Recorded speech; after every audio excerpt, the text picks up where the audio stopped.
It's April 1st here in Seoul, and I'm Kim Dami. We begin with these stories making the headlines at this hour. Starting with President Yoon Suk-yeol's national address on medical reform. Yoon is set to address the nation on the government's push for medical reform, including the addition of 2,000 medical school seats. And starting Monday, medical professors will shorten their working hours over fatigue caused by the trainee doctors' walkout. Tens of thousands of Israelis took to the streets in protest against Benjamin Netanyahu's government, demanding a ceasefire deal that would free hostages held by Hamas. Netanyahu dismissed calls for an early election. Workers can now enjoy the benefits of faster commute times from metropolitan regions to Seoul with the partial opening of the Great Train Express or GTX-A line here in South Korea.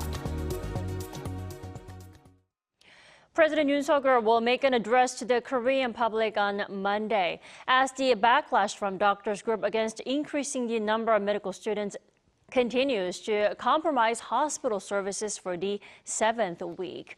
The top office said the South Korean leader will make a detailed explanation to aid public understanding on the government's push to reform the medical sector and explain the annual quota of students admitted to medical schools by 2,000.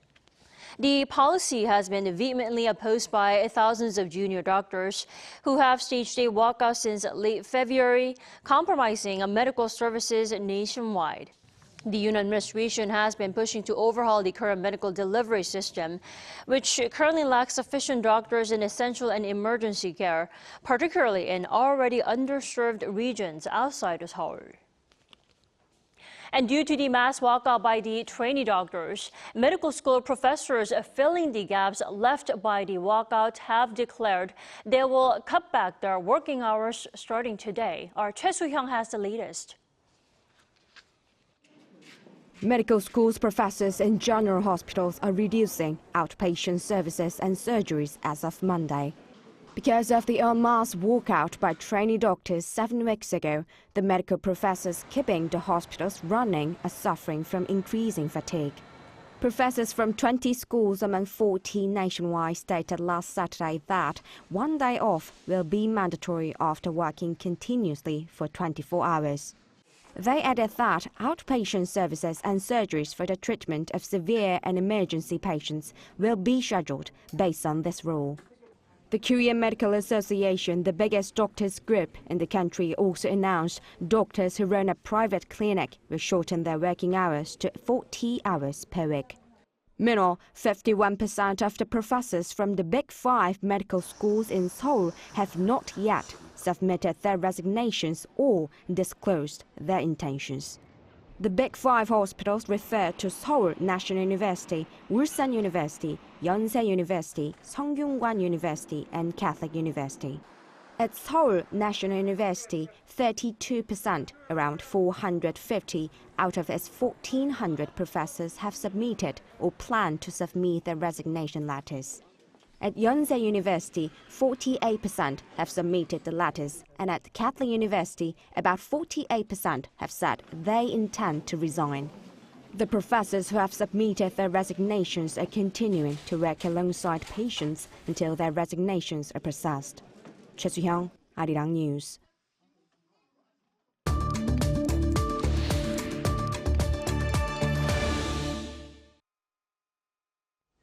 The U.S. is working on another Trilateral Summit with South Korea and Japan, this time in Washington, D.C. in July. That's according to a report by Kyodo News. What's the reason for these talks and what is likely top the agenda? We turn to Professor Brian Myers for more. Welcome back. Thank you. Thanks for joining us. Professor Myers, why is the U.S. arranging three-way talks once again? Why another one? Well, as with so many things in international relations, multiple factors are probably at work here. For one thing, Joe Biden is up for re-election, so the more opportunities he can have to look statesmanlike, the better. But the Americans, I think, are eager to get the South Korean and Japanese leaders together as often as possible because they want the South Korean public to get used to this de facto trilateral alliance so that it continues even if there is a change of power here in 2027. And just last year, of course, NATO identified China as a big security threat. So it makes strategic sense for NATO to work more closely with its friends in Northeast Asia. So I think all of these factors combined to make another summit look like a good idea. Right, that's why the news was no surprise. And what topics are likely to top the agenda this time? Well, the relevant statements that have been issuing from diplomatic sources have not been very specific. As you'd expect, they talk about bolstering deterrence vis-a-vis China and North Korea, improving cooperation, coordinating information sharing with NATO, and so on. But my hunch is that there's going to be a lot of discussion of economic and trade matters because, as you know, the Americans want to restrict China's access to advanced semiconductor chips and technology, and the Chinese have retaliated with export controls of their own. So the US, Japan, and South Korea want to build supply chains that are, so to speak, China-proof. And I think this makes some people here in South Korea nervous because they've seen the German economy suffer hugely as a result of Germany aligning itself a bit too closely with the United States against Russia. So this is a very tricky business for South Korea, which is worried about North Korea, worried about its security, but it also wants to stay on good terms with Beijing. Right, and speaking of North Korea, it seems like talks between North Korea and Japan regarding a possible summit between the two have been ongoing, although without success yet. Do you think the Trilateral Summit between Seoul, Washington, and Tokyo will make the North move away from a Kim Jong-un-Kishida summit? What do you think? Well, I don't think the NATO summit in Washington will necessarily preclude a Kim-Kishida summit, but I think it will certainly make it more difficult for the North Koreans to agree to send back to Japan the citizens that they abducted. You know, North Korea wants its people to believe that it is feared and respected around the world, but especially in Japan. So to make that sort of a concession at a time when Kishida is strengthening military cooperation with the United States would be very difficult for Kim Jong-un, I think. He's a dictator and a monarch, yes, but he still needs to think about public opinion, as all dictators do. Now, I don't rule out a summit between North Korean and Japanese leaders, but I think it's likely to happen after the September election in Japan. Definitely. Now, let's talk about what happened over the weekend over in the north, across the borders. A North Korean leader, Kim Jong-un, he inspected a construction site at the regime's ruling power training school. Now, why did the North State media report on this? I mean, why is his visit there important or even noteworthy? Well, the North Korean media report on Kim's every appearance, no matter where he goes. But perhaps this one can be seen in the context of the regime's effort to present itself to the outside world as a functioning party state, as opposed to the family-owned, really monarchical dictatorship that it is. And I think Kim Jong-un may be reviving the old hype about Juche thought, which is allegedly being taught at this school, because Juche, when you read it, is a very benign humanist doctrine for export that sounds much nicer than North Korea's real ideology, which is radical nationalism. Now, Kim claims to have abandoned the goal of unification, so he may be reviving the old Juche hype to make that claim look more plausible. But again, I'm not sure there was special significance in this visit. This kind of public appearance is pretty much personality cult business as usual. Right. And there were also satellite imagery released over the weekend taken by Planet Labs. There were groups of people spotted at the Medium Parade training ground over in Pyongyang, the capital of North Korea. Does this hint there may be a military parade in the near future? I mean, what might that be for? That's a good question. You know, here in South Korea, most holidays have either traditional or nationalist significance. But North Korea has several big Republican holidays strewn throughout the year, so a military parade could indeed be in the works. Now, of course, like us, the North Koreans ascribe more importance to round anniversaries. So that's what puzzles me a bit, because I don't see any big ones in the offing. You know, it's the 112th anniversary of Kim Il-sung's birth this month, along with the 91st birthday of the Revolutionary Army. So nothing really seems to merit an especially big parade. I think it could be a parade planned perhaps for the 30th anniversary of Kim Il-sung's death. You know, he died in July 8th, 1994. So that would be 30 years. That would make sense. But, you know, this is a military first state, and military progress, ballistic progress, is virtually the only kind of progress that the regime can boast about. So I wouldn't be at all surprised if it decides to hold a parade on a relatively unimportant anniversary just to give the public a spectacle to cheer about. That's an interesting analysis. All right, Professor Myers, thank you so much, as always, for your insight. You have a wonderful day. You too. Thank you.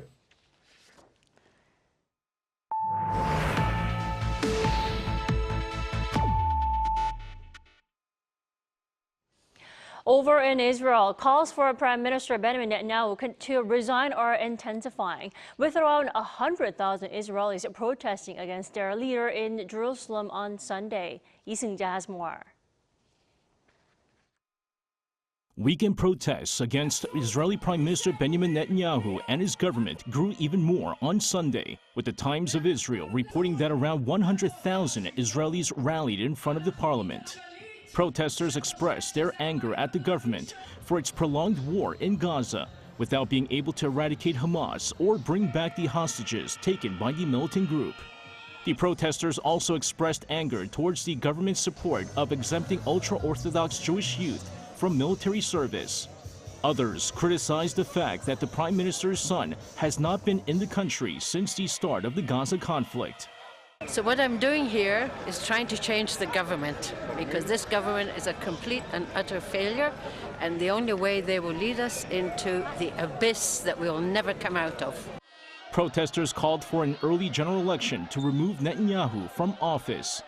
However, the Israeli Prime Minister argued, saying that if a general election were held now during the war, hostage negotiations with the government would be paralyzed for 6 to 8 months. Opposition leader and former Prime Minister Yair Lapid said that an early general election would not paralyze the government, arguing that Israel has already been paralyzed due to the ongoing war with Hamas and the lack of hostage negotiations. Sunday's massive gathering followed protests involving tens of thousands of Israelis from cities across the country on Saturday, leaving Netanyahu to grapple with one of the most serious threats yet to his coalition. Lee Seung-jae, Arirang News. The Great Train Express began partial operation over the weekend, and it's now available for workers to commute from the Greater Seoul region to Seoul in under 30 minutes. And over 20,000 people are expected to enjoy the convenience of the GTX every day. Our Park Bonu reports. Partial operation of Line A of the Great Train Express, or GTX, began on March 30th. According to the Transport Ministry, almost 19,000 people used the service, which runs between Seoul and the greater metropolitan area, on the first day, despite it being the weekend. That was around 2,000 people more than the ministry had projected. I think the GTX will allow people from far places to commute more conveniently, and I think I can also consider of job flipping to other regions as well. It was difficult to ride the bus with my child, but now with this train, I think I will be visiting Seoul more often. Since the GTX-A line is now in operation from Suso Southern Seoul to Dongtan in Gyeonggi-do Province, I'm going to check how long it actually takes from the moment I pass through the turnstile until I reach Dongtan. It took around 5 minutes to travel the 40 meters underground by escalator to the platform. Then it was just 20 minutes to Dongtan, a journey that would have taken around an hour by car or bus.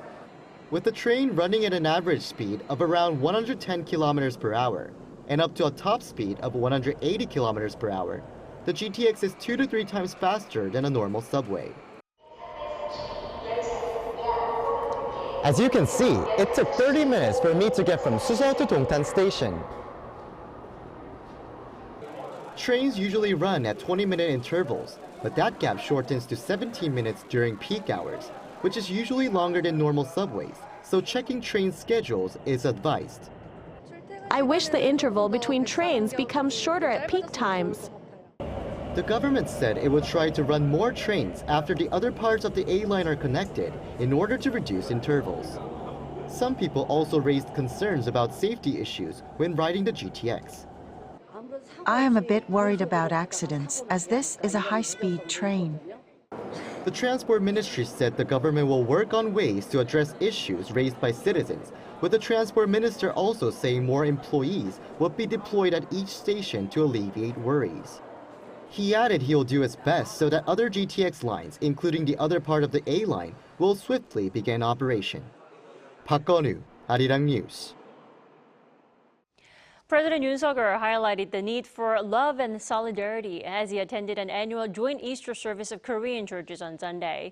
In his address, Yoon said the country is facing serious challenges and crises both internally and externally, which makes it timely for contemplate the meaning of resurrection. He said that Jesus Christ showed infinite love to liberate humanity from sin through the cross and resurrection, adding that the practice of love and solidarity to bring freedom for all is the way to achieve the true meaning of resurrection. He said, together with the government, he would take a humbler stance to seek out and listen to the smallest of voices among the public. He also pledged to offer care and strength to those going through hardships to help them get back on their feet. San Diego Padres infielder Kim Ha-seong hit his first home run of the season, launching a 3-run shot in the second inning of Sunday's game against the San Francisco Giants. The Padres got off to a huge start in their 4th game of the opening series, scoring 5 runs in the first inning and 4 more in the second, including the long ball by Kim. His first home run of the season came just a day after the newly signed Lee Jung-hoo of the Giants hit his first home run on Saturday. Kim and Lee were teammates at the KBO's Kium Heroes. Lee signed a 6-year, $113 million contract with the Giants during the offseason. San Diego won the game 13-4. The time to say goodbye to FuBao, the giant panda living in Korea's Everland amusement park, is approaching, as she is set to move to China this Wednesday. Now, ahead of FuBao's second chapter in her life, our cultural correspondent Song Yu-jin delved into what's behind Korea's FuBao fever. After 3 years and 8 months in Korea, FuBao, the beloved giant panda, will soon start a new chapter in China. The 3-year-old celebrity panda, the first offspring of Aibao and Lebao, is leaving her hometown Everland, Korea's largest theme park, on April 3rd. All cubs of pandas unleashed from China must return upon reaching sexual maturity, typically around 4 years old. FuBao's departure sparked a wave of emotion among her fans who flocked to say goodbye during her final days in public view. Some even waited for up to 7 hours. That's because FuBao has been at the center of Korea's Panda Fever. Everland's YouTube channel, which uploads videos of FuBao, saw a surge of 450,000 new subscribers last year. Following the release of FuBao merchandise, the theme park recorded an operating profit of 66 billion won in 2023. I think a sensation is because FuBao is the first giant panda to be born in Korea. Her bond with zookeepers, often called her grandpas, also played a big role. FuBao's connection with the zookeepers is what resonated with people and made them like her even more. Fans say her biggest charm is her personality. FuBao is great at expressing her emotions. When she's angry, she might roll around. And when she's happy, she flashes this really joyful smile. So I sometimes wonder if there's a person inside her. I think what I like to call FuBao's pure attitude towards life, such as her perseverance to eat bamboo or climb up a tree, somehow encourages and comforts people. With FuBao's departure, there will be 4 giant pandas left in Korea. Parents Aibao, Lebao, and their twins Ruibao and Huibao. Everland is still packed with visitors waiting 1 to 2 hours just to catch a glimpse of the remaining 4 Bao family members. Those who are unable to bid farewell to FuBao in person can do so by looking at photos and writing messages. FuBao translates to a gift that brings happiness. For the past 3 years, she's brought great joy to Korea. Now, Korea wishes her a lifetime full of happiness. Song Yu-jin, Arirang News.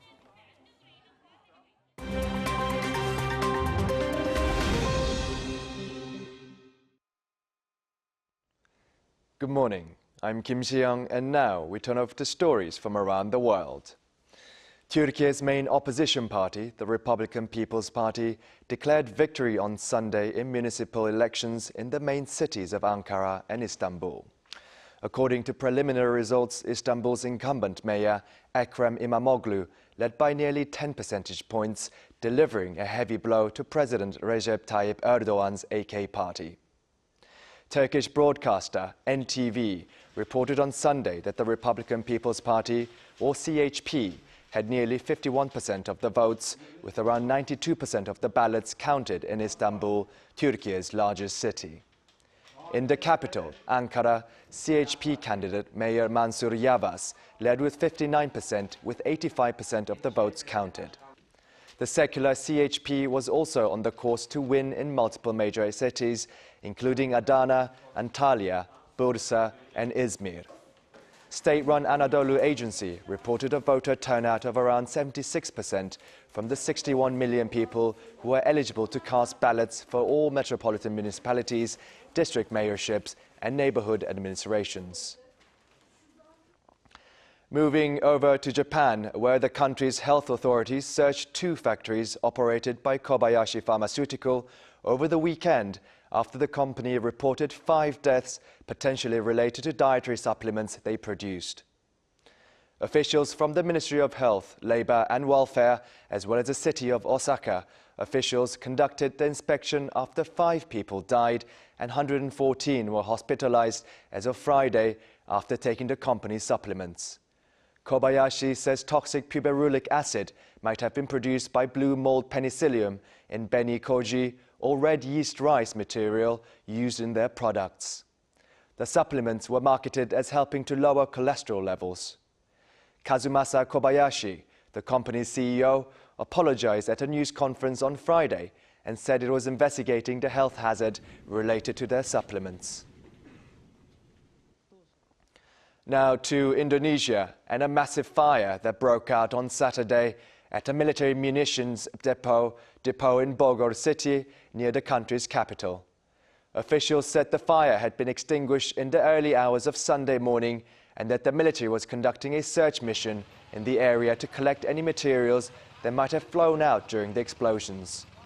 The Indonesian military said that while investigations are underway, unstable chemicals in aging ammunition stored at the facility may have caused the fire. No casualties were reported. Christians around the world marked Easter Sunday, believed to be the day Jesus was risen from the dead. At the Vatican's Easter event, Pope Francis greeted crowds in St. Peter's Square and was driven down the river Tiber. The Vatican said some 60,000 people showed up.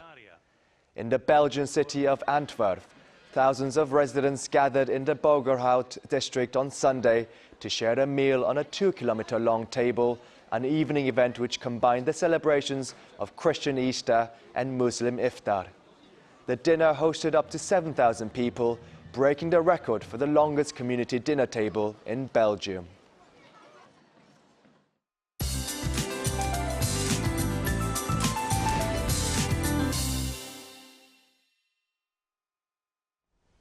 Good morning. What a pleasant start to April. Morning commuters would have noticed much brighter springtime sunshine this morning compared to last week, and temperatures will also prove it. However, big gaps in readings of more than 15 degrees Celsius will be seen in many places today. A dry advisory is in place for east of Gangwon-do, so fire safety is a must, but air quality will be decent nationwide all day today. So it's picture-perfect weather for most places. Have your sunglasses and a hat on when stepping outside. It will be quite sunny all day in most parts of the country. Seoul sees a high of 18 degrees, Daegu at 22 degrees, Gwangju topping out at 23. Make the most of today's bright skies. We have rain in the forecast from Jeju tomorrow, spreading nationwide by Wednesday. And just a heads up, rain, which is forecast for 3 days this week on the south coast and Jeju, could knock cherry blossoms off. Meanwhile, temperatures stay on the warmer side this week. That's Korea for you, and here's a look at the international weather conditions.